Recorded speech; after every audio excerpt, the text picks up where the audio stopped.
Witnesses name at least 9 to 12 children that he raped. The modus operandi was the same as with Violet. He slipped them, put them to sleep, and acted. In addition, according to testimony, he gave the children other drugs, including hormonal ones.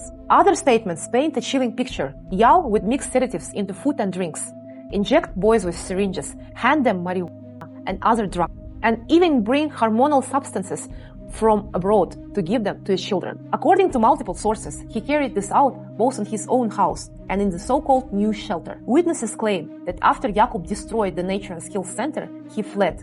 He told donors and neighbors that he has opening a second shelter with several caregivers. However, this house was never officially registered as a shelter or a children's assistance center. Yal simply brought various children to his house and continued to abuse and rape them behind the closed door. I remember and saw several children that he brought there. There was a boy named Juma, a boy named Evans, and a boy named Imrani. There were more than 7 or 8 children at different times. He brought children there, and he held parties there. He committed acts of violence against the children. He committed rapes. For example, with one child named Juma. Another one he really liked to keep close to him all the time. He did terrible things to them. He anally raped those children and did other harmful things to them. One day he brought them there and he prepared food with drugs. He gave the children these substances by mixing them possibly into soda or by adding them to a sauce. And after he raped them and committed other harmful acts against them. Ali's son was only 3 years old when he spent 6 months at Nature and Skills Center. What should have been a safe place changed his life forever.